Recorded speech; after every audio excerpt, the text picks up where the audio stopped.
देश की दो बड़ी राष्ट्रीय पार्टियां हैं, बीजेपी और कांग्रेस।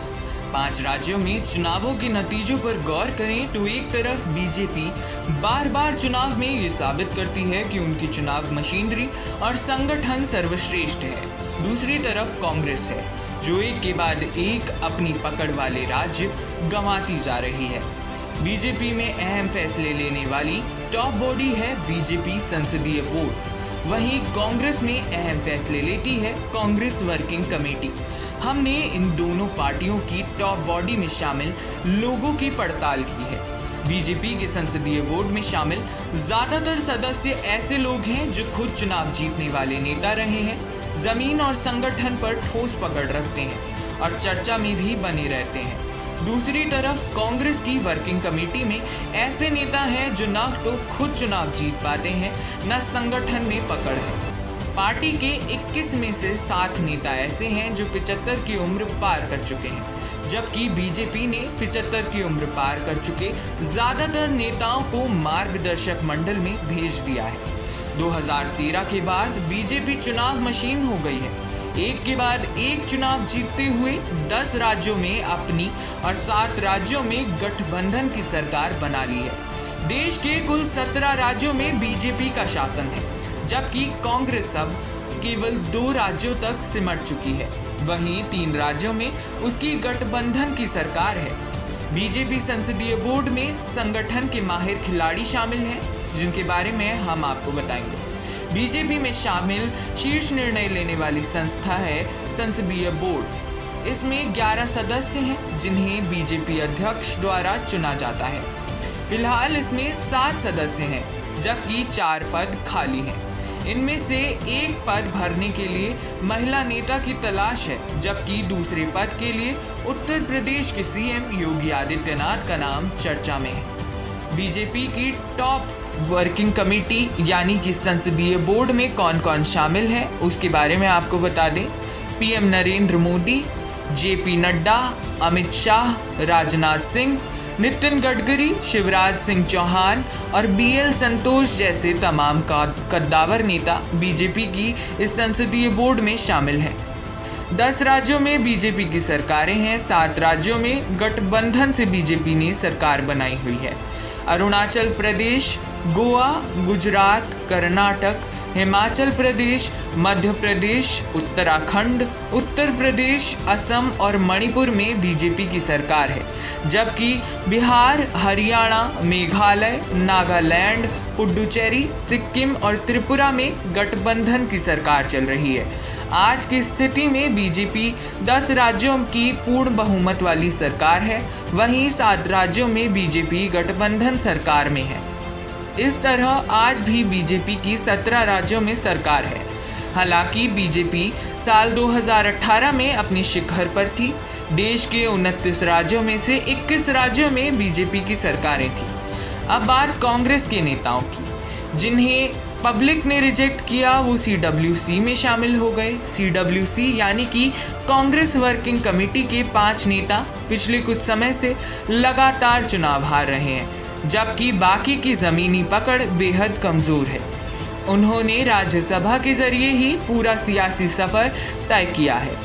ऐसे में सवाल यह है कि 5 राज्यों के चुनाव में करारी हार के बाद कांग्रेस अपनी कमज़ोर कड़ी के जरिए 2022, 2023 और 2024 में बीजेपी से कैसे मुकाबला करेगी। बीजेपी ने 4 राज्यों में जीत के साथ ही आगे की तैयारी भी शुरू कर दी है, जबकि कांग्रेस अभी हार की समीक्षा भी नहीं कर पाई है।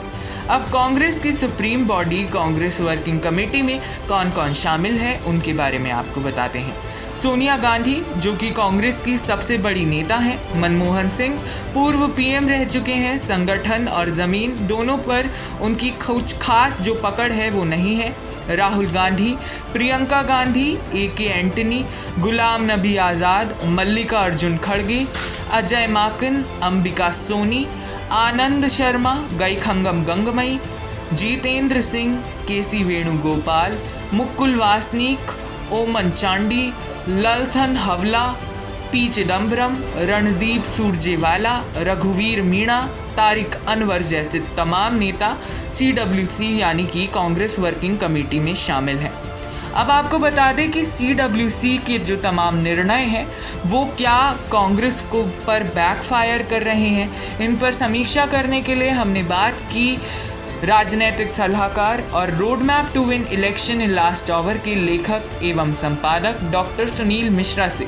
आइए देखते हैं यह special report. Bharatiya Janata party और कांग्रेस के बीच जो हार और जीत का फासला इस तरह से बढ़ता जा रहा है, कई बार इसको राजनीतिक पंडित या राजनीति को विशेषज्ञ यह कहते हैं कि यह मोदी लहर है, मोदी के प्रति लोगों का प्यार है। कहीं न कहीं इस बात को भी कहते हैं कि हिंदुत्व का कार्ड चल रहा है, इसकी वजह से भारतीय जनता पार्टी प्रदेश के बाद प्रदेश में अपनी जीत दर्ज करती जा रही है। मुझे लगता है कि कहीं न कहीं ऐसे राजनीतिक पंडितों को और राजनीति की समझ रखने वाले लोगों को समझना होगा कि भारतीय जनता पार्टी की जीत सिर्फ हिंदुत्व की वजह से नहीं है, भारतीय जनता पार्टी की जीत सिर्फ और सिर्फ मोदी लहर की वजह से नहीं है, बल्कि अगर इसके आप रूट कॉज एनालिसिस करेंगे तो देखेंगे कि भारतीय जनता पार्टी का जो संसदीय बोर्ड है उसमें जो लोग हैं कहीं न कहीं जमीन से जुड़े नेता हैं। वो शिवराज सिंह चौहान की बात करें या जो भी जितने भी लोग हैं, राजनाथ सिंह की बात करें, कहीं न कहीं जमीनी स्तर पे ऐसे नेता हैं जिन्होंने जनता के बीच में जनता को अपने तरफ करके चुनावी जीत को दर्ज करने के बाद सत्ता में आए हुए हैं। दूसरी तरफ अगर कांग्रेस वर्किंग कमेटी में देखेंगे 21 मेंबर हैं। मैं किसी एक व्यक्ति का नाम नहीं लेना चाहूंगा, लेकिन ज्यादातर लोग ऐसे हैं जिनका जमीनी राजनीति से कोई मतलब नहीं है। जमीनी राजनीति पे फेल होने के बाद आज मीडिया बाइट्स देने वाले नेता और कहीं न कहीं सिर्फ 5 स्टार होटलों में कॉफी और सिगरेट के पफ के आधार पर रणनीति बनाने की बात करने वाले लोग कांग्रेस वर्किंग कमेटी में हैं।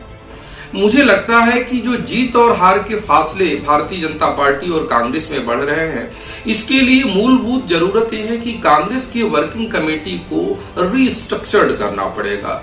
नए ब्लड चाहिए होंगे, ऐसे लोग जो जमीन पे अपनी एक पकड़ और पहचान रखते हैं, क्योंकि सिर्फ सिद्धांतवादी लोगों को या सिर्फ रिटायर्ड हार्ट लोगों को रखकर आप जनता को अपने तरफ करने में इसी तरह से असफल होते रहेंगे जैसे होते रहे हैं।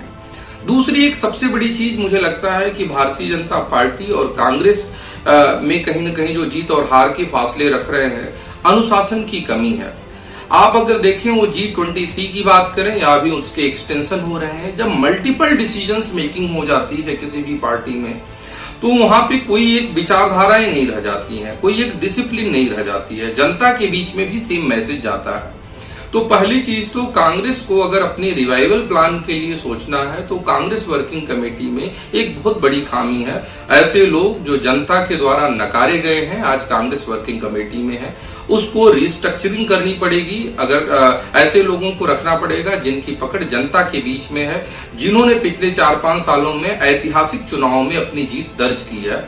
दूसरी सबसे बड़ी चीज है अनुशासनात्मक कार्रवाई को लेकर एक डिसिप्लिन स्ट्रेटजी डिसाइड करनी पड़ेगी कि किसको कब कहां और कितना बोलना है। वसीम बरेलवी ने एक अच्छी बात लिखी है कि कौन सी बात कहां कैसे कही जाती है, इस सलीका हो तो हर बात सुनी जाती है। भारतीय जनता पार्टी की मास्टरी मुझे लगता है इस बात में है कि कब कहां और कैसे जनता के बीच में क्या कहना है, जबकि कांग्रेस अपनी पुरानी सोच को लेकर अपने वर्किंग कमेटी के ऑर्थोडॉक्स लोगों की विचारधाराओं को लेकर और जनता के बीच में जा रही है और बार बार फेल हो रही है।